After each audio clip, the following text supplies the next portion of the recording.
Mateus, capítulo de número 5.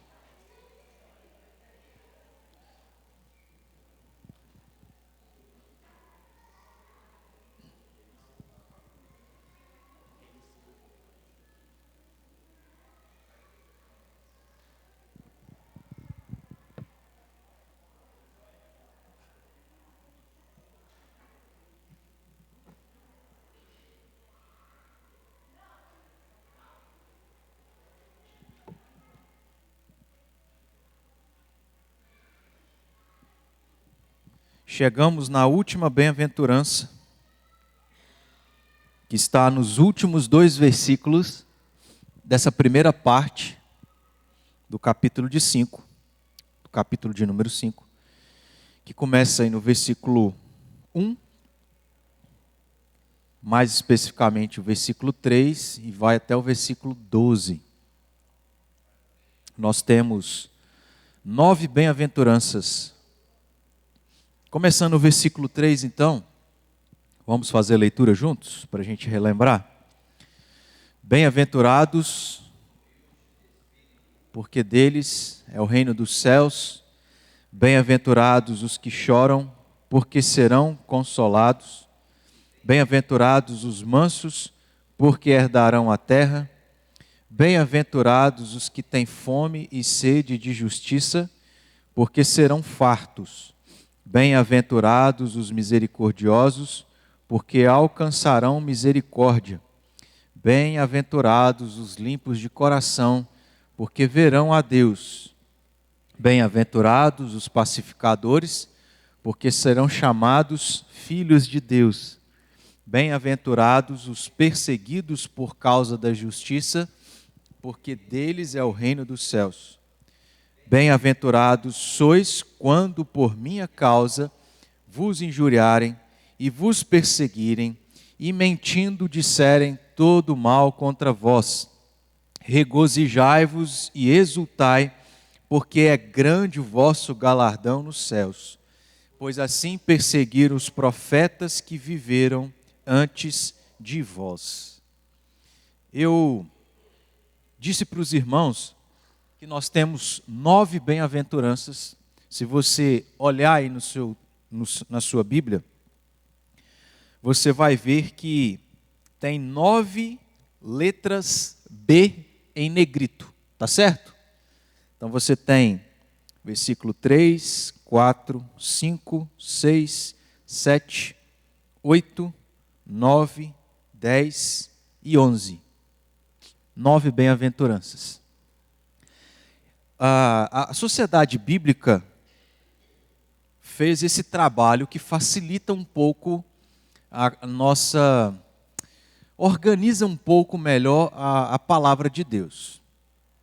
Porque, na verdade, o texto original era um texto corrido. Então não tinha capítulo, não tinha versículos e não tinham títulos. Aqui foi separado dessa forma, e uma das maneiras que a gente tem para nos auxiliar na divisão daquilo que a gente costuma chamar de perícope, que é um assunto que engloba alguns versículos e depois outro assunto englobando outros versículos, é separado geralmente por um título, como tem no nosso caso aqui, em cima do versículo 1, o Sermão do Monte, as Bem-aventuranças. Depois lá no versículo 13 nós temos um outro título, os discípulos, o sal da terra, porque é um outro assunto. Nós temos também as letras em negrito, que servem para fazer essa separação. Por exemplo, só questão de curiosidade, abra aí no Salmo 119. A gente tem tantos outros exemplos, mas vamos pegar aqui o Salmo 119. O Salmo 119 tem uma particularidade que talvez na nossa língua não aparece. Eu vou falar essa particularidade depois. Mas veja aí que no Salmo 119, você tem, interessante que também começa com a mesma expressão que nós encontramos lá no Sermão do Monte, as bem-aventuranças. Bem-aventurados. Bem-aventurados, versículo 1. A primeira letra está em negrito. Qual é a próxima letra que está em negrito? Isso. Por quê? Do versículo 1 ao versículo 8, nós temos o que é chamado de perícope. Nós temos um bloco de versículos que falam sobre um determinado assunto. No caso do Salmo 119, o assunto é o mesmo, porque é sobre a lei de Deus. Mas, de maneira geral, é isso que a gente precisa entender sobre as letras em negrito. O detalhe interessante aqui sobre o Salmo 119, que não aparece na nossa língua, mas no hebraico sim, é que o alfabeto hebraico é constituído de 22 consoantes. Então, esse primeiro bloco que nós temos, do versículo 1 ao versículo 8, nós temos todos os versículos no original, no hebraico, começando com a primeira consoante do alfabeto hebraico, que não é constituído de vogais, mas só de consoantes, que no caso é a consoante Aleph. Se você for numa Bíblia hebraica, você vai ver que todos os 8 versículos do Salmo 119 começam com a letra Aleph. Depois do versículo 9 até o versículo 16, nós temos um segundo bloco, onde todos os versículos no original começam com a segunda letra do alfabeto hebraico, que é a letra Bet. E assim por diante. Então, se você observar, nós temos 22 blocos no Salmo 119, porque o alfabeto hebraico é constituído de 22 consoantes. Estou certo, Francisco? É isso mesmo, né? Então esse é um detalhe ainda mais interessante, que no original era assim, ajudava o leitor a entender essa divisão. Voltando lá para Mateus, nós temos então essas 9 bem-aventuranças que foram destacadas por essa primeira letra em negrito, que é a letra B. Mas por que eu estou dizendo tudo isso? Porque, na verdade, não quer dizer que essa divisão que foi feita pela sociedade bíblica, inclusive os títulos que existem aí em cima desses blocos de versículos que falam sobre um determinado assunto ou história, não necessariamente isso é canônico. Ou seja, o que eu quero dizer com isso? O que é revelação de Deus? É o texto corrido, que foi lá no original hebraico, o Antigo Testamento, e algumas partes em aramaico, e no Novo Testamento em grego, o texto corrido. Essas subdivisões, títulos, capítulos e etc., isso não é canônico, ou seja, isso não é inspiração, não é revelação de Deus. Portanto, o que é revelação de Deus, inclusive eu estudei isso com uma turma do discipulado ontem, se é revelação de Deus, tem erro ou não tem erro? É sim ou não? Isso. O que Deus revelou, que está na sua palavra, veio direto de Deus, dado aos escritores, aos seus servos para escreverem. Se isso veio da parte direta de Deus, através do Espírito Santo e tudo mais, isso contém erro ou não? Por quê? O que tem a ver? Isso. Porque Deus é perfeito. Então Deus não vai revelar algo inverídico, errado, etc. Incoerente, ainda que a gente até observe textos, eu falei isso ontem também no estudo. Tem alguns versículos da Bíblia que parecem nos dar a entender que a salvação é por obra. Parece. Tem outros que dão a entender que a salvação é por graça. Aí será que é porque Deus está dizendo assim, você escolhe o que você quiser. Ou é um ou é outro. Não. Deus não é contraditório. É sim, sim, não, não. O que é errado, é errado. O que é certo, é certo. Então, ainda que aparenta ser algo contraditório, eles não são. Como que a gente entende isso? À luz de outros textos e do próprio contexto. Porque o que não está tão claro, porque não era o objetivo do autor, descrever todo aquele assunto, vai ficar claro e vai poder ser compreendido de maneira correta à luz de outros textos, onde as coisas são ditas de uma maneira mais descritiva e detalhada. Pois não?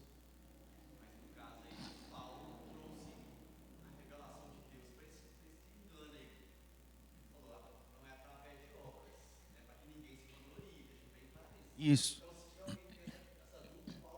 Isso. É isso aí. Você citou um exemplo dentre tantos daquilo que eu estou dizendo. É isso.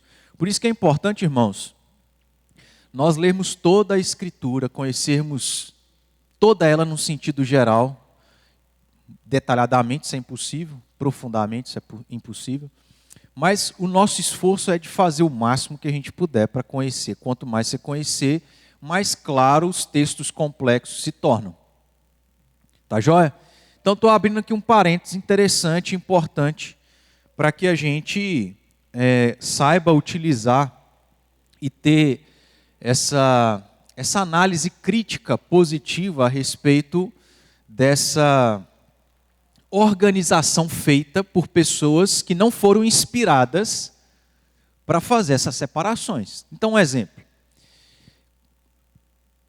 Eu, quando vou estudar um texto bíblico, seja para um estudo, seja para uma devocional, um sermão, etc., o meu esforço é ser o mais fiel possível ao sentido do texto. Quer dizer que eu vou conseguir ser 100% fiel? Quer dizer que eu vou conseguir ser fiel? Quer dizer que eu vou acertar todas as vezes? Não, porque eu sou um ser humano pecador, influenciado pelo pecado. A mesma coisa aconteceu com essas sociedades que são chamadas sociedades bíblicas, que no nosso país nós temos uma, que é a Sociedade Bíblica do Brasil, SBB. Talvez aí na sua Bíblia você tem, lá no início da sua página, essa sigla aí, ó. Deixa eu ver se tem aqui na minha.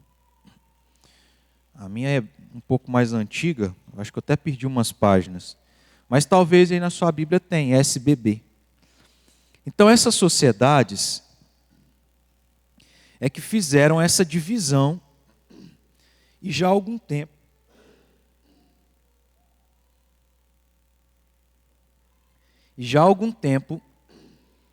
Isso virou um padrão. Você vai ver, por exemplo, em algumas versões da Bíblia, uma certa diferença. Então ocorre essas diferenças. Mas aonde eu quero chegar com tudo isso? É que a gente entenda que essas divisões ou separações não quer dizer que estão 100% corretas.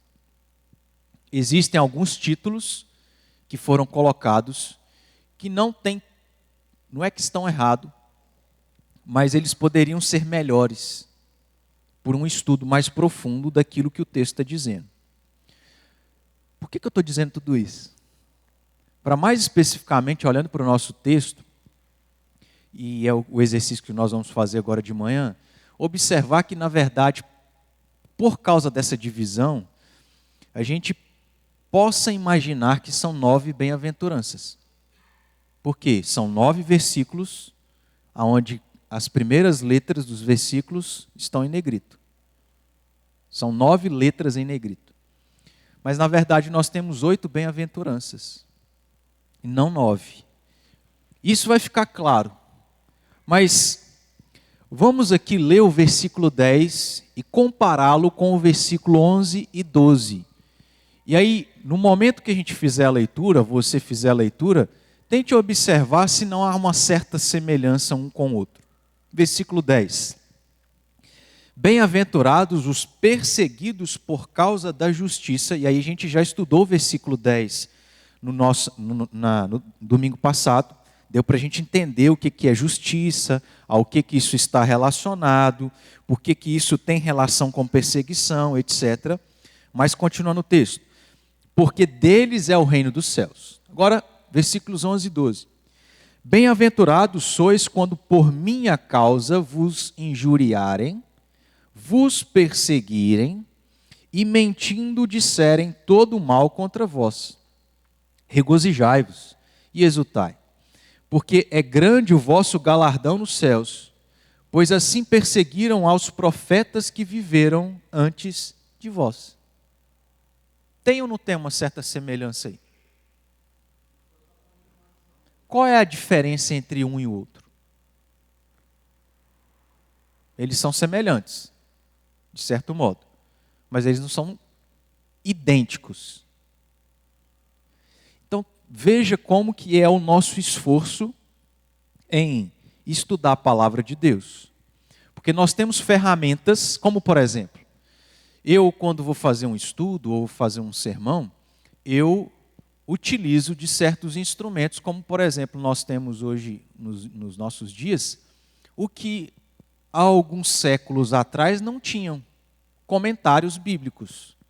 Inclusive o Fernando aqui no início leu um comentário de nota de rodapé da Bíblia dele, da John MacArthur.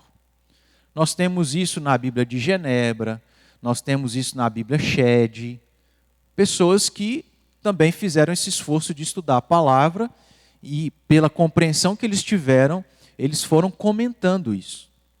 Quer dizer que o comentarista está dizendo está certo? Não necessariamente. Até porque nós temos linhas de interpretação da Bíblia diferentes. Os reformados, como os presbiterianos que somos, têm uma linha de interpretação. Os batistas, outra. Os assembleanos, outra, e por aí vai. Então, o conteúdo geral das Escrituras, irmãos, é simples, é fácil de entender. Mas nos aprofundar em entender, estudar, conhecer as Escrituras, é um exercício não tão simples.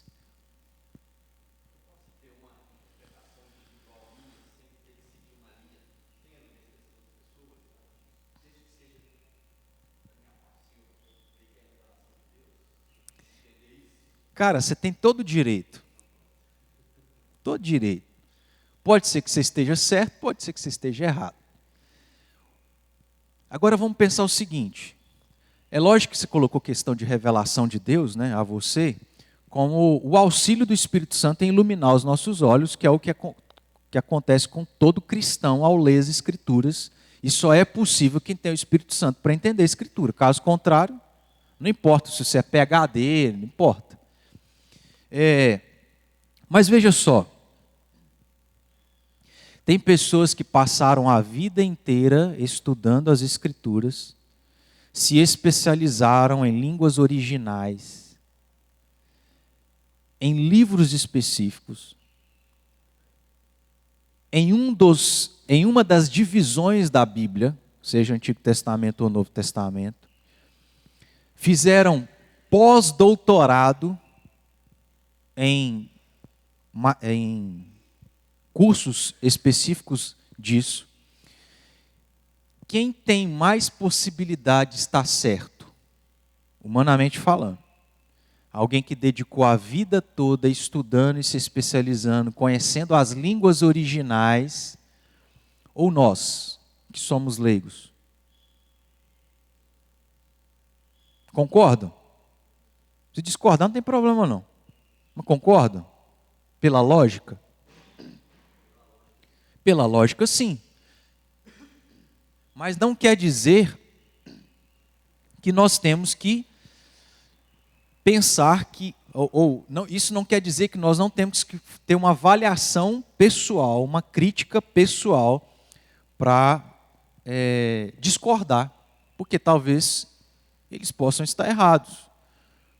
Quer dizer que Calvino, tendo sido o principal sistematizador, expositor, reformador dos tempos da Reforma, quer dizer que tudo que ele entendeu, escreveu e comentou sobre a Escritura está certo?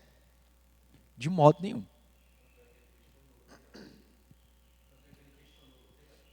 Lutero? Sim, eles pensavam diferentes. Então, meus irmãos, a gente tem que tomar esse cuidado para não idolatrar determinadas pessoas achando que elas foram inspiradas. inspirados mesmo foram apenas os autores dos livros bíblicos. Não há outra exceção. Então, voltando aqui. De certo modo, nós vemos que esses 3 versículos têm certa semelhança. Mas em que eles diferem? Um complementa o outro. Um é mais resumido, o outro é mais detalhado. É tanto que são 2 versículos. É tanto que existem palavras aqui que foram acrescentadas àquilo que Jesus disse de maneira resumida no versículo 10. Esse é o exercício que nós vamos fazer aqui. Mas não esqueça daquilo que a gente considerou, abrindo esse parênteses, sobre o estudo que a gente precisa fazer das Escrituras. Estudo próprio, pessoal, utilizando ferramentas essas que não são inspiradas por Deus. Então elas são úteis, mas a gente tem que ter uma análise crítica sobre esses instrumentos e ferramentas que nós temos. Eu, inclusive, vez por outra, acontece isso comigo. Um determinado comentário. Antes de falar isso, eu aqui na quinta-feira, estamos estudando sobre...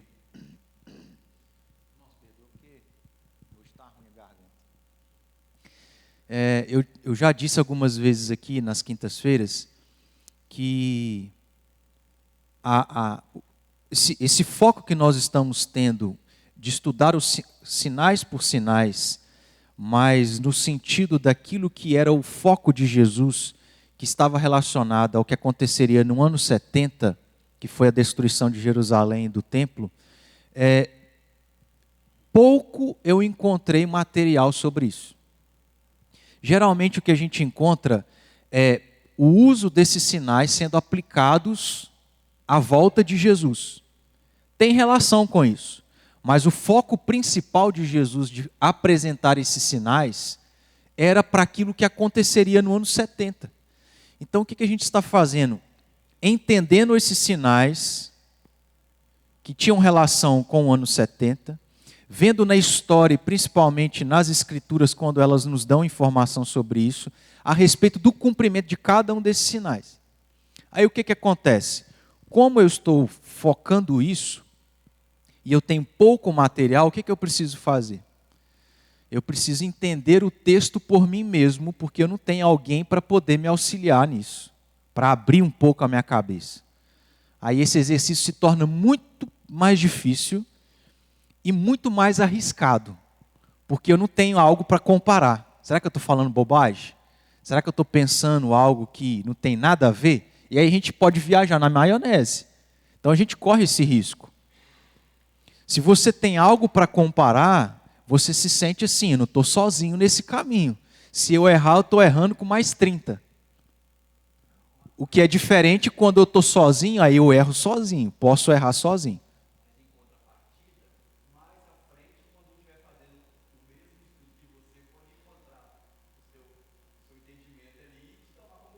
Isso. Só que quem sou eu? Eu sou o Erickson, da cidadezinha pequenininha, de Minas Gerais. Eu não quer dizer que eu esteja errado, mas também não quer dizer que eu esteja certo. Sim.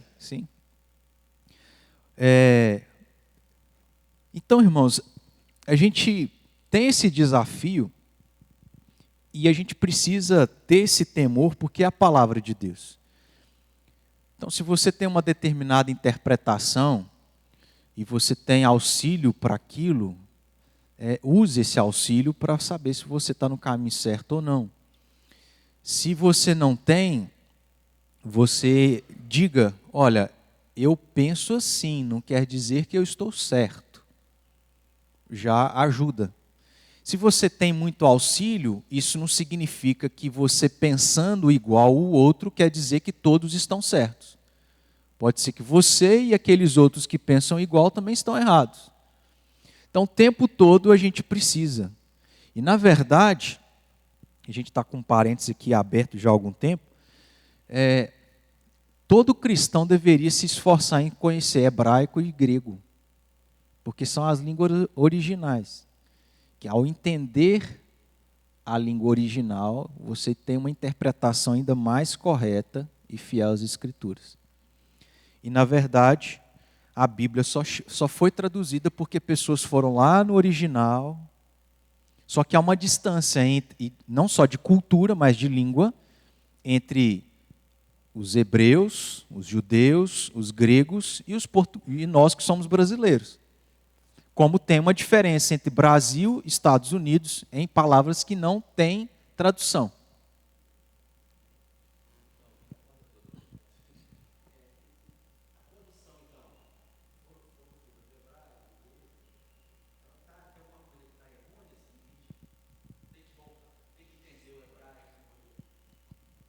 Olha, sim e não.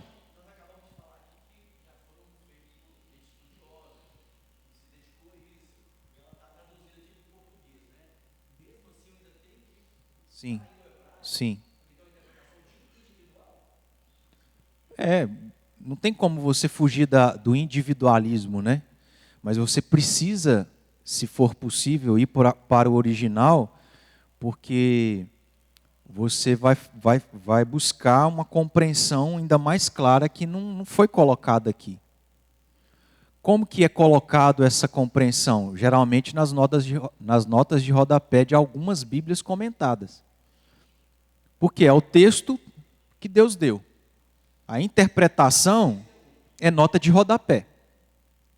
Mas, se a gente tem a oportunidade de consultar o original por entender, você vai entender, por exemplo, que a palavra amor no grego tem, eu acho que, 3 sentidos.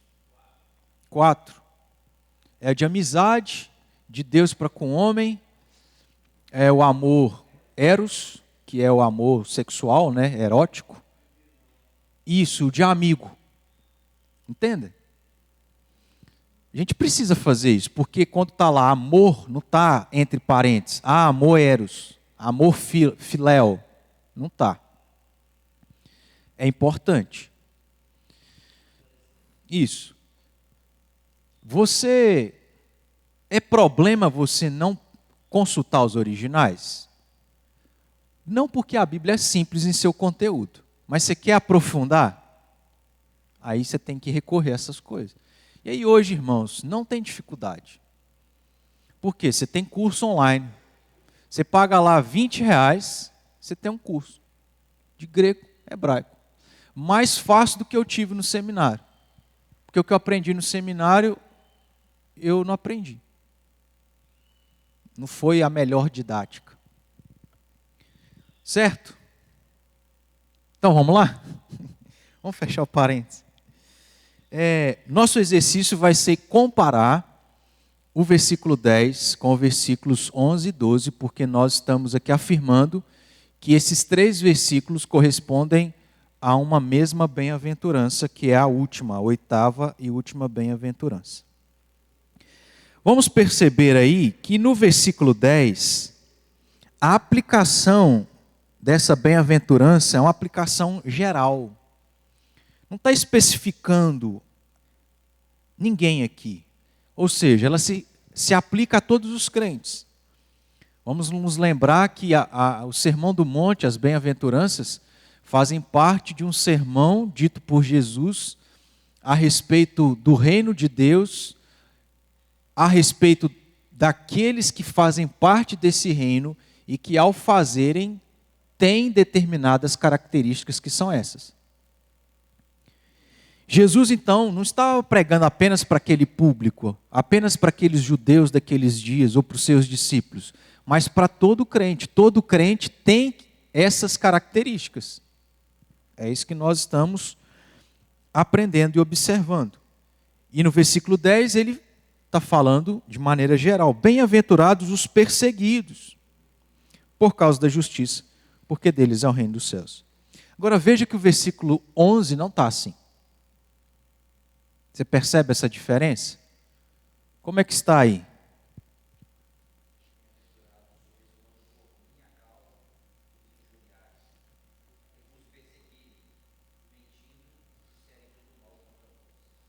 você tem aí sois, vos, vós, vosso.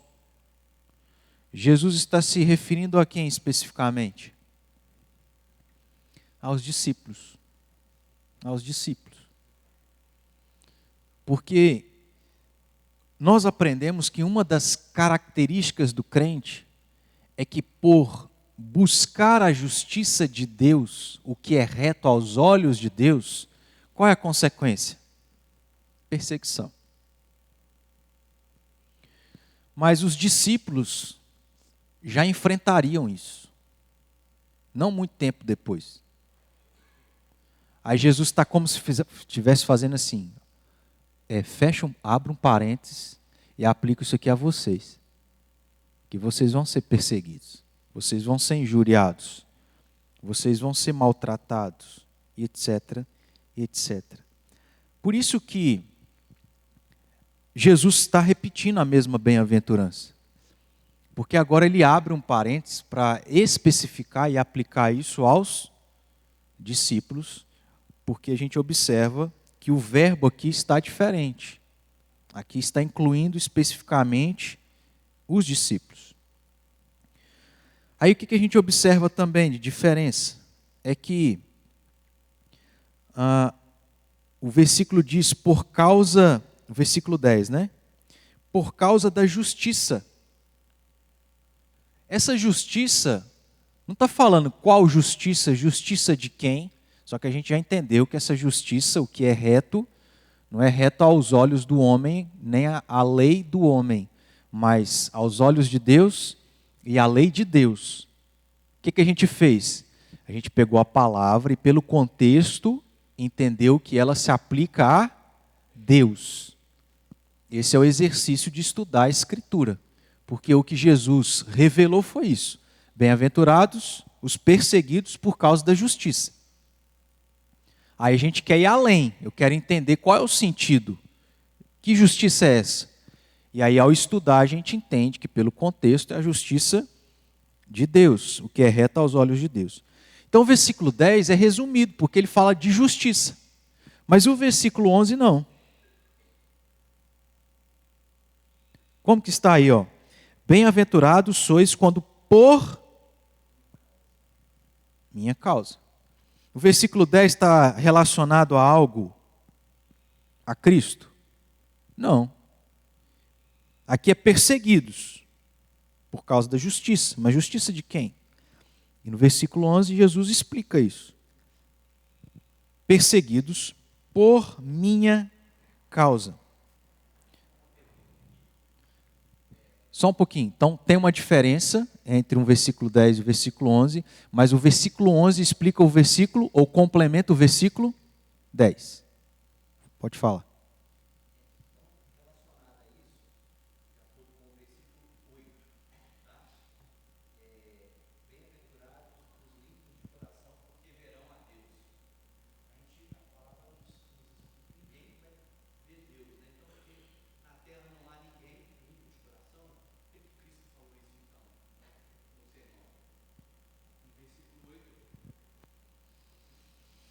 Pois é.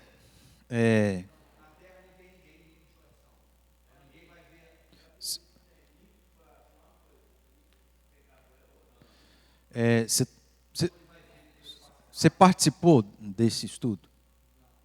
Tá. Eu estou dizendo isso... Tá, eu vou explicar.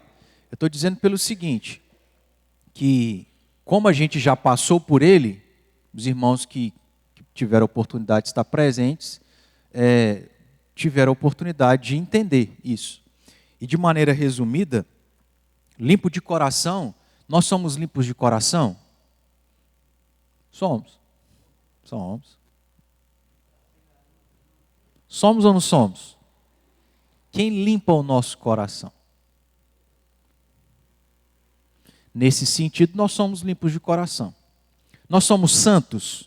Paulo se refere à igreja de Corinto. Que igreja foi aquela? E ele se refere àquela igreja como o quê? Vocês são santos. Por quê? Por causa de Cristo. Mas a gente sabe que não no sentido pleno da palavra, nós somos santos. Somos, mas não somos. Aí você tem que entender o sentido. Somos limpos de coração? Somos, porque se nós pertencemos ao reino dos céus, quem pertence ao reino do céu? O ímpio pertence? O descrente pertence? Só quem crê em Cristo. Se eu creio em Cristo, pertenço ao reino. Se eu pertenço ao reino, limpo de coração. Se eu sou limpo de coração, qual que é o resultado? Aonde Deus habita? Não é, tá certo, mas não é essa a resposta. Aonde Deus habita? Aonde a Bíblia descreve que Deus habita? No céu, certo? Quem tem Cristo é salvo. Quem é salvo vai estar onde Deus? Ele verá a Deus. Não quer dizer que é literal. Porque Deus é espírito. Como é que você vê o que é espírito? Como é que Deus pode ser visto uma vez que Deus é ilimitado, infinito e não tem forma? Em Cristo. Exatamente. Na verdade, eles já estavam vendo a Deus em Cristo, mas é no sentido de vida eterna, salvação. Estará com Deus, verá a Deus. Tudo isso a gente entende, como a gente falou no início, à luz de todo o contexto e de outras passagens que nos ajudam, nos auxiliam a compreender isso. Ou seja, a gente interpreta a Escritura literalmente? Não. Pode ser que algumas partes sim, mas boa parte da Bíblia, não sei se eu posso dizer que é boa parte. Não dá para ter a proporção, mas tem boa parte que é literal e boa parte que é figurada. Apocalipse é figurado. Salmos é poético, é figurado. Profecias, figurado. Entendeu? Então, são coisas figuradas. Antigo Testamento era só figurinha. Figurinha de quem? De Jesus. Porque eu preciso ver a figurinha para entender algo que é incompreensível. Certo? Como é que você explica Deus? Explica para mim quem é Deus, como é Deus. Desenha para nós aqui numa folha A4, Deus. Desenha. O que você tem que fazer? Você faz, sei lá, aquele sol radiante. Você faz o céu cair no relâmpago, trovão, que é o que? Poder, força. Não é assim? Figurinha do que não pode ser descrito. Você quer falar, Sônia?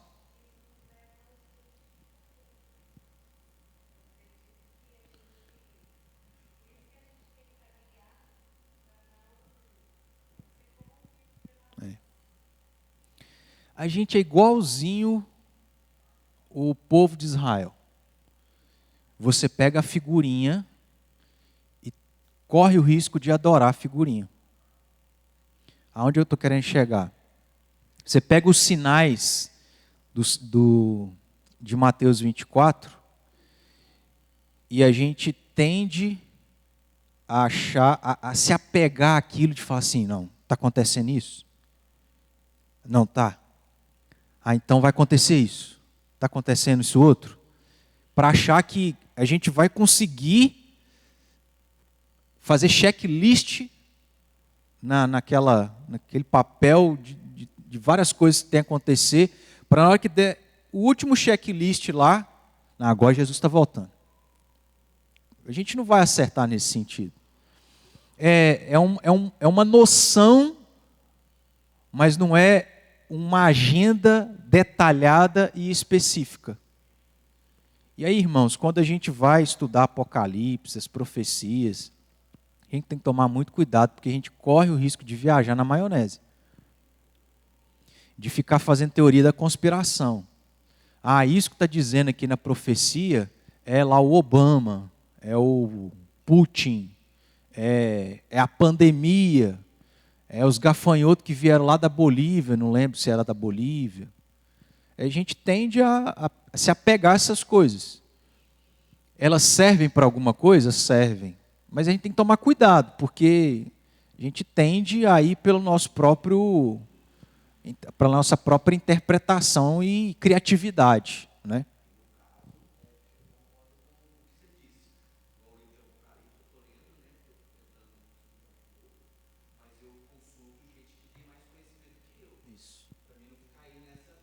É. E aí uma dica, um conselho, na verdade. Se nós somos leigos em entender determinado assunto, consulte pessoas que são estudadas da área. Mas não consulte qualquer um. Consulte pessoas da sua linha de interpretação, ou seja, reformados. Quando é que você pode consultar outros de outras linhas? A partir do momento que você tem maturidade para saber e tem convicção para você peneirar, filtrar e descartar o que não está alinhado e você não concorda à luz do que você entende das Escrituras. Entendeu? Então, é um nível avançado para a gente poder fazer isso. Se a gente não está preparado, fica com a linha que você tem. Por quê? Porque senão você pode correr o risco de concordar com uma linha que é diferente da sua. E se você é membro de uma igreja que pensa de uma forma e você pensa de outra, tem um problema aí. Porque por que a gente passa pelo discipulado? Para você conhecer que é a igreja presbiteriana. O que ela pensa, o que ela ensina. Para que você conheça e pense assim, concordo. Concordo, aceito. Então eu sou parte. Agora, se eu não concordo, se eu não aceito e faço parte, talvez eu teria que dizer, não deveria fazer parte. Porque vai trazer problema. Você está num lugar onde há uma discordância que talvez é crucial e fundamental. Por exemplo, na igreja presbiteriana, nós deveríamos ter membros que concordam e entendem que a salvação é por graça. Isso é fundamental para nós, e não por obra. Isso é problemático. Às vezes vai ser antiético porque você vai passar sua opinião a outros. E aí isso vai trazer um problema que precisa ser corrigido pela liderança, etc, etc, etc. Então isso é muito sério, irmãos.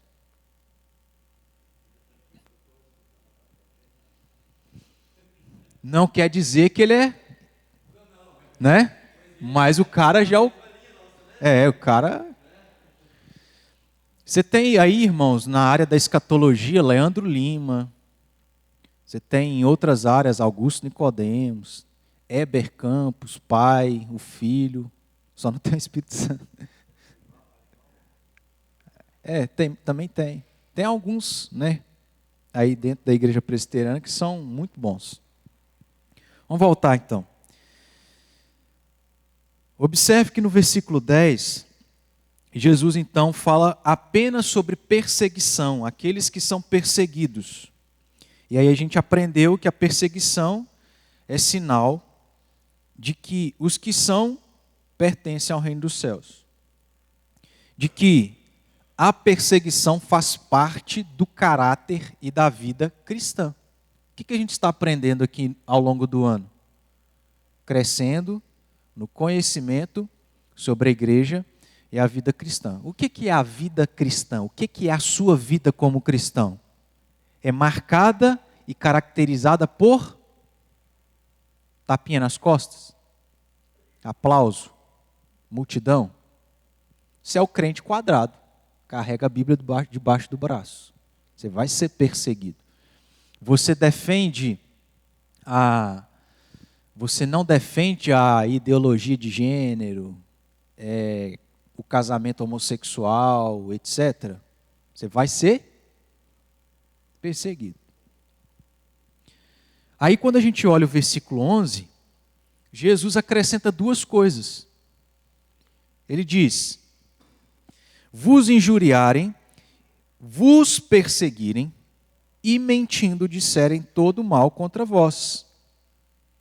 E aí ele dá um exemplo de algo que aconteceu no passado, que é característico de quem é cristão.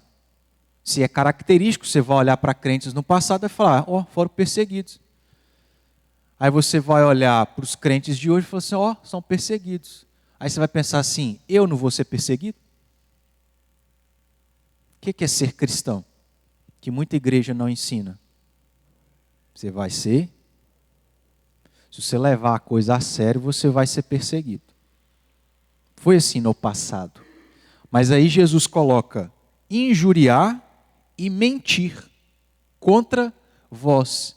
E é isso que nós vamos ver daqui um pouquinho, depois do Francisco falar. Alguns textos, nós não vamos ver todos por causa do horário. Mas alguns textos, e a gente já viu isso na quinta-feira, nas quintas-feiras. Que esse é um dos sinais que Jesus falou que aconteceria quando a Jerusalém seria destruído, e um dos sinais que acontecerão quando Jesus estiver para voltar. Perseguição.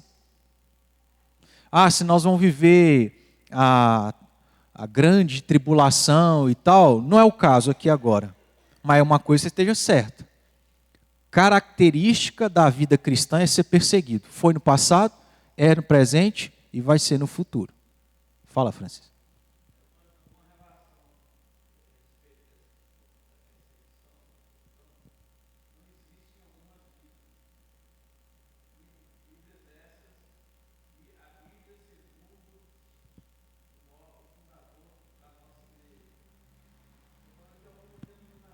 Tá, só me fala quem é o fundador.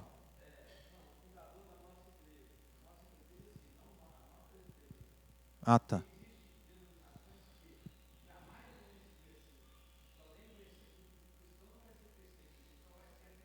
Entendi.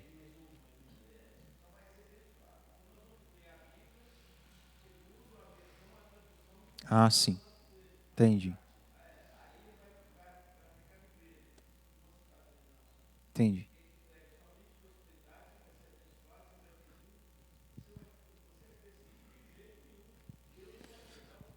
Tá. Mas aí você tá incorrendo um... Pode terminar, desculpa.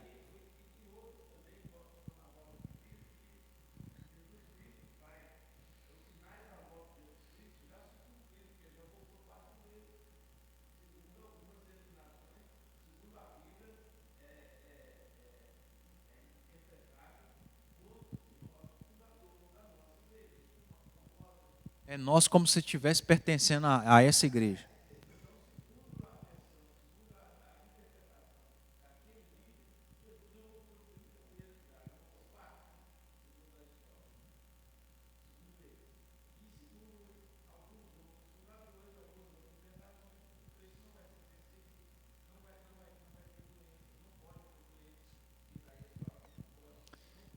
Mas isso é um problema, irmãos, porque a vida mostra que não é assim.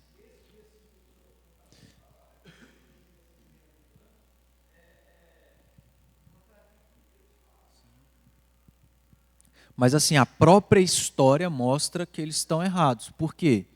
Ai, quem não teve um familiar cristão que não morreu pela pandemia? Nós tivemos um membro aqui, né? Ah, então é porque não era cristão? Aí você está forçando a barra, né? Mas isso é muito problemático, por quê? Por uma questão lógica. Você como alguém que vai escrever uma carta, ou melhor, vai escrever uma mensagem no WhatsApp, você escreve com um sentido específico, não é? O que é a nossa tarefa? De receber a mensagem e interpretar a mensagem no sentido que você quis. E veja, é tão difícil que até uma mensagem de WhatsApp a gente interpreta de maneira errada. O erro está em nós. Melhora um pouquinho, né? E é por isso que eu não gosto de responder ninguém por mensagem. Ou vão marcar, vamos conversar, porque aí se você não entender, eu te explico. Porque senão você vai ficar lá 30 minutos só mandando áudio e escutando no 2x, duas vezes. Irmãos, qualquer livro que a gente for ler, a gente tem que interpretá-lo no sentido que o autor quis. É a mesma coisa em relação à Bíblia. E aí o que acontece? As pessoas leem a Bíblia interpretando de acordo com aquilo que convém a ela. O que ela está fazendo? Ela está sendo antiética, errada, infiel. Porque tem que interpretar do jeito que Deus quis. Isso já aconteceu comigo. Eu contei isso, a gente está tendo um curso de homilética, né, que é sobre pregação. E aí escolheram eu para poder fazer isso, né? Porque eu sou pastor, mas não sou o Hernandes. Eu até dei meu testemunho lá o meu trauma era pregar. Isso já foi superado, mas a gente sabe das nossas limitações. Enfim, me colocaram lá para dar o curso, estou dando pela graça de Deus. Aí eu fui e falei assim, nossa, pedi o fio da meada aqui, gente. O que eu queria falar com isso? Antes. Esqueci. Rapaz, depois se eu lembrar eu falo.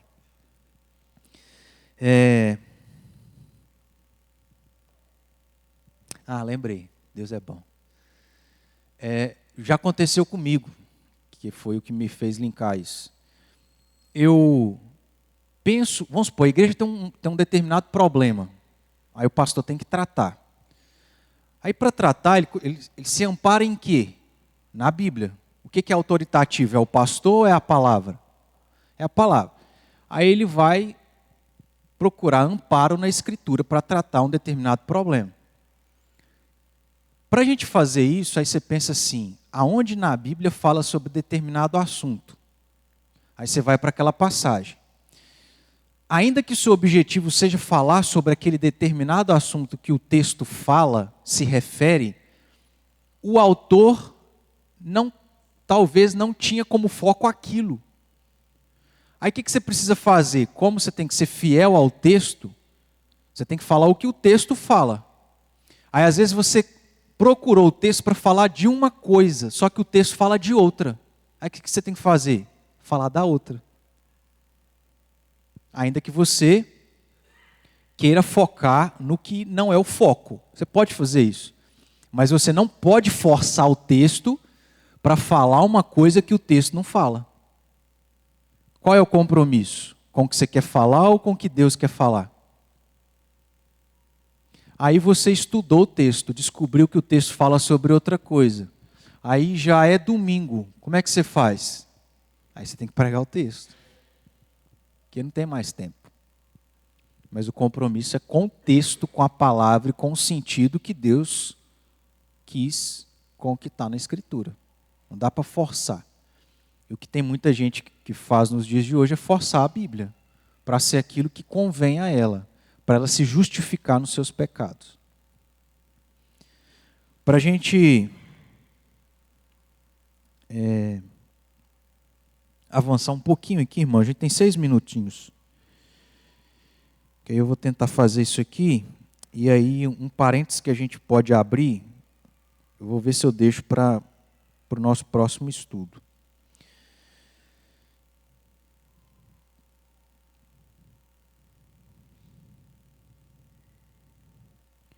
Então nós estamos observando aqui, quando Jesus falou no versículo 10 sobre ser perseguido, e no versículo 11 ele detalha isso, especificando aos discípulos, que eles seriam injustiçados, perseguidos e mentiriam contra eles, dizendo todo o mal. Em Hebreus capítulo 11, versículo 37, nós temos um resumo de que isso aconteceu no passado, porque Jesus dá esse exemplo. Aí nós temos em Hebreus a comprovação de que isso de fato aconteceu. Versículo 11, 37. Ele engloba vários crentes aqui do passado, do Antigo Testamento, aonde o que aconteceu com eles? Foram apedrejados, provados, cerrados pelo meio, mortos a fios de espada, andaram peregrinos, vestidos de peles de ovelhas e de cabras, necessitados, afligidos, maltratados. Irmãos, como que você ignora um texto desse para pensar que o cristão não vai ser perseguido e não vai sofrer? Tem jeito de ignorar? Só você arrancar a página ou riscar. Aí a gente vai para Atos, para ver que o que Jesus disse e se referiu aos discípulos de ser injuriados, perseguidos e mentirem contra eles, se cumpriu. Atos capítulo 6.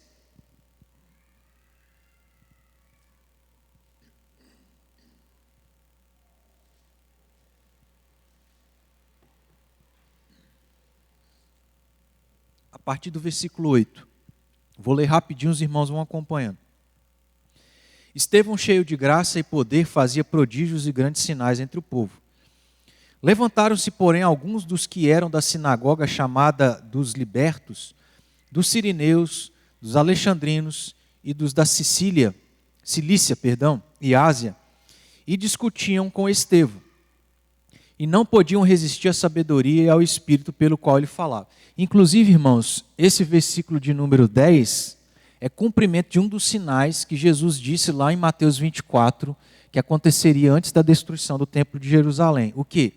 Que quando os cristãos fossem perseguidos e levados para sinagogas, para serem condenados e presos, Deus colocaria na boca deles o que eles deveriam falar, e o que eles falassem não poderia ser contra-argumentado. Isso aqui está se cumprindo. Versículo 11. Aí olha só, o que diz a partir do verso 11. Esses que não puderam resistir à sabedoria dada a Estevão pelo Espírito, o que fizeram? Subornaram homens que dissessem: temos ouvido este homem proferir blasfêmias contra Moisés e contra Deus. O que em outras palavras significava isso aqui? O que Jesus disse: mentindo contra vós. Eles subornaram pessoas para falar a mentira. Dá um testemunho fácil. 12. Sublevaram o povo, os anciãos e os escribas, e investindo o arrebataram, levando ao sinédrio. Apresentaram testemunhas falsas que depuseram: este homem não cessa de falar contra o lugar santo e contra a lei, porque o temos ouvido dizer que esse Jesus, o Nazareno, destruirá este lugar e mudará os costumes que Moisés nos deu. Todos os que estavam assentados no sinédrio, fitando os olhos em Estevão, viram seu rosto como se fosse rosto de anjo. Olha o que é o apego ao homem, aos costumes, às tradições. Estou falando de princípio. Esses homens que eram religiosos estavam cegos porque estavam apegados a Moisés, aos ritos, à tradição, e não ao evangelho, que é muito maior do que aquilo que era figurado no Antigo Testamento. É tanto que uma das coisas que a gente também está estudando aqui na quinta-feira é que quando Jesus diz assim, eles estão no templo, saem do templo, aí os discípulos cutucam Jesus e falam assim: olha que maravilha, o templo, a casa de Deus. Aí Jesus fala assim: não vai ficar perto do seu pé, para mim isso tem valor nenhum. Por quê? Porque agora o templo que simbolizava e apontava para Cristo perdeu seu significado. Você vai dar muito mais valor para um templo do que para Cristo?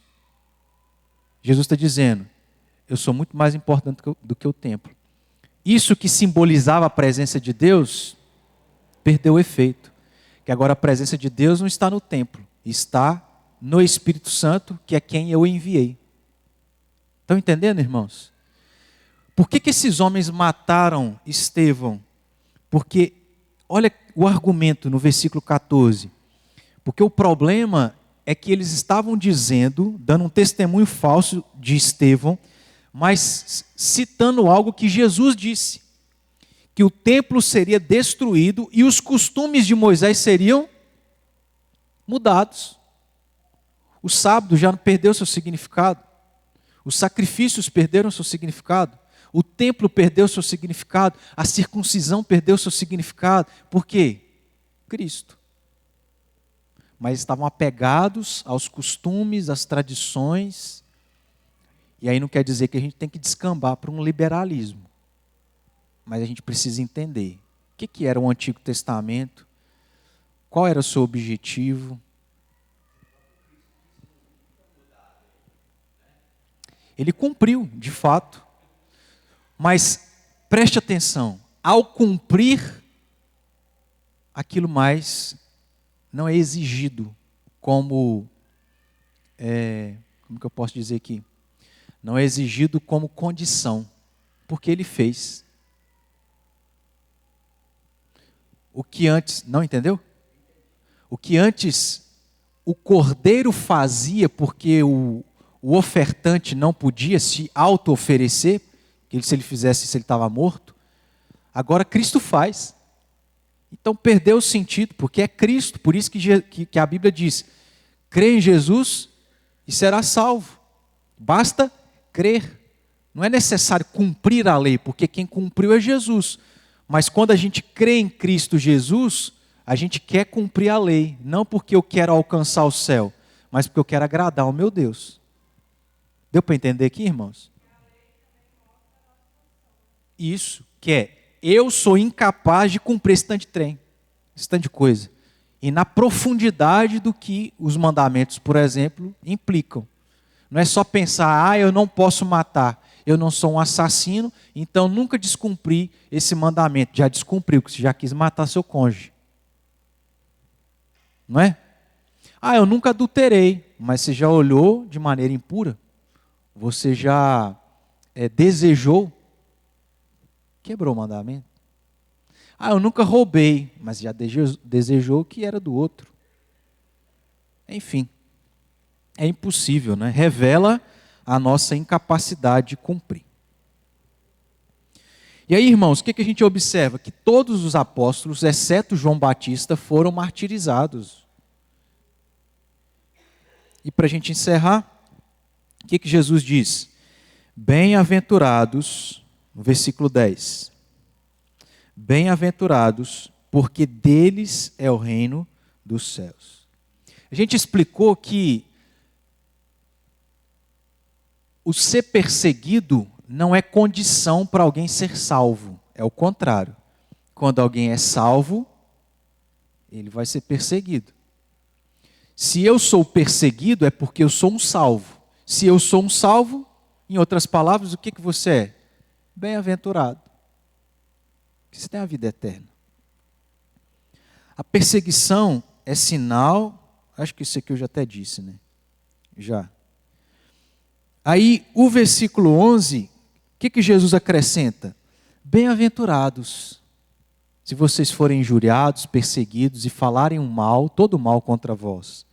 Vocês são bem-aventurados, porque, em outras palavras, vocês, sendo do reino dos céus, ele detalha, grande é o vosso galardão. Quem pertence ao reino dos céus é perseguido, quem é perseguido é bem-aventurado, porque pertencendo ao reino dos céus, ele vai receber galardão. Acompanharam aí a lógica? Sim. Sim. Regozijai-vos, exultai, que grande é o vosso galardão. Vosso, né? Se refere a eles.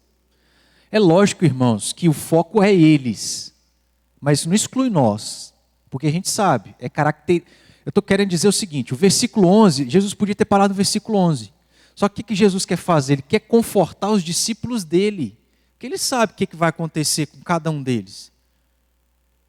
Então ele estende mais 2 versículos, abre um parênteses e fala assim, vou consolar vocês que agora. Mas esse consolo serve para nós, que vamos ser perseguidos. Nos dias que nós já estamos vivendo, no país que nós estamos vivendo.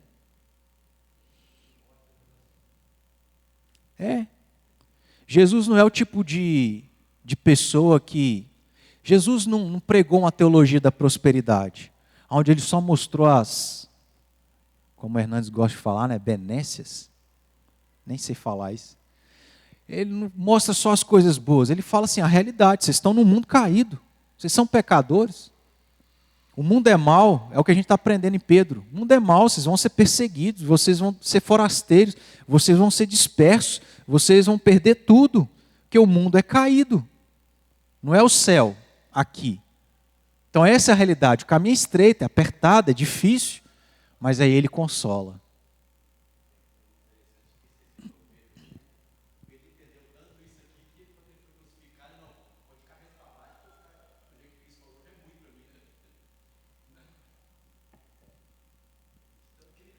É outro nível, né? Se coloca no lugar de Pedro, né? Primeiro, você já se sentiria tranquilo de saber que você vai morrer por causa de Jesus? Se sentiria tranquilo de saber que você vai morrer sendo crucificado? Aí você fala assim, não mereço não. Põe de cabeça para baixo aí, está de boa, está tranquilo, está favorável. Mas irmãos, o ponto aqui é, bem-aventurados, vocês serão perseguidos. Mas se você for perseguido é porque você é um crente. Crente que não é perseguido tem algum problema. E aí o que é o consolo? Você é bem-aventurado porque você tá salvo. Estando salvo, você vai ser recompensado, galardoado.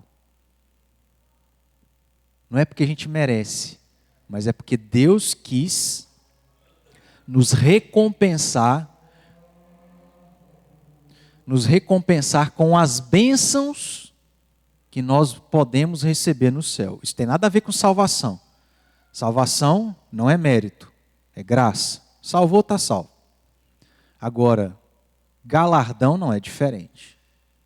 O que eu fiz aqui por amor a Cristo, eu vou ser recompensado. Isso também não é por mérito, é porque Deus quis fazer assim. Recompensa. Aí o que eu quero fazer no próximo estudo é a gente estudar um pouquinho sobre galardão, tá? Para a gente entender um pouquinho melhor isso, ver alguns textos aqui, só que para isso a gente precisaria de tempo. Eu quero encerrar então fazendo a aplicação que o próprio Jesus faz. Veja aí no versículo 12, qual é a aplicação que Jesus dá aos discípulos? De saberem, vocês serão perseguidos, mas saibam, perseguição é característica de um verdadeiro cristão, porque esse pertence ao reino dos céus, e aquele que pertence ao reino dos céus é bem-aventurado e também será galardoado. O que ele diz? Regozijai-vos e exultai. Se alegrem. Irmãos, isso te lembra alguma coisa que a gente está estudando no domingo à noite? A mesma coisa. Pedro falou para aqueles crentes dispersos e perseguidos, forasteiros. O tempo todo, a gente está no versículo, não lembro aqui agora, 7, 8, 9. Cada um daqueles versículos, praticamente, se não me engano, em todos eles, Pedro vai dizer assim, ó, a realidade é essa aqui, mas olhem para o alto, pensem no alto, salvação, vida eterna, galardão, recompensa. Jesus está dizendo a mesma coisa. Regozijai-vos e exultai. Vocês vão ser perseguidos por amor a Cristo, mas são bem-aventurados, porque são salvos e receberão a recompensa por tudo o que fizerem. Nós vamos receber. Todo sofrimento, toda dor, toda perseguição, toda negação à nossa carne, toda luta contra o pecado, contra o diabo. Deus vai nos recompensar. Porque a gente merece? Não. Porque Ele quer. Quem são os crentes? Para a gente concluir para a gente concluir as bem-aventuranças aqui do Sermão do Monte. Quem é o cristão? O cristão é humilde de espírito, chora, é manso, tem fome e sede de justiça, é misericordioso, limpo de coração, pacificador, perseguido e perseguido. Como nós crescemos no conhecimento sobre a igreja e principalmente a vida cristã. Eu e você como cristãos, se somos, temos essas características e devemos demonstrar e desenvolver essas características. Ao entender o que significa cada uma delas, a gente pode, então, louvar a Deus, como Jesus aqui diz, regozijai-vos e exultai, mas principalmente desenvolver, porque é a característica nossa, deve ser, como cristão, que está nesse mundo, mas pertence a outro reino. Que Deus, meus irmãos, assim, nos ajude a entender e ajudar outros irmãos que ainda não entenderam porque estão iludidos em uma teologia da prosperidade, que não reflete o que a gente encontra na palavra do nosso Deus. Alguém quer acrescentar alguma coisa? Ou perguntar? Vamos nos colocar de pé para a gente orar, encerrando. E aí, irmãos, como eu disse, se Deus quiser, tudo der certo, semana que vem a gente, para fechar o mês, né? E aí a gente começa o mês que vem com outro assunto dentro do nosso tema anual. Então a gente, no último domingo desse mês, se der certo, a gente trabalha sobre galardão. Abre esse parênteses que tem relação com essa última bem-aventurança. Deus amado, mais um dia, o Senhor nos concede vida, por isso agradecemos. Mais um dia o Senhor nos permite ter liberdade para estar aqui reunidos, cultuando, lendo e estudando a Tua palavra. Ela é maravilhosa. Dá-nos, ó Deus, anseio, amor, por tudo aquilo que o Senhor nos deu e deixou revelado para nós. Ó Deus, que o Senhor nos dê entendimento, sabedoria, discernimento, compreensão, para entender de maneira profunda, correta. E assim, ó Deus, sermos realistas diante daquilo que é a nossa vida nesse lugar. Mas, ó Deus, nos alegrar naquilo que em Cristo Jesus nós somos como cristãos e moradores ou habitantes pertencentes ao reino dos céus. Ó Deus, que tudo isso nos encoraje a continuar sendo fiel ao Senhor. Obrigado porque em Cristo nós temos essas características e devemos desenvolvê-las para a Tua glória. Nos ajude nisso também. Nos leve em paz, ó Deus, em nome de Jesus Cristo. Amém.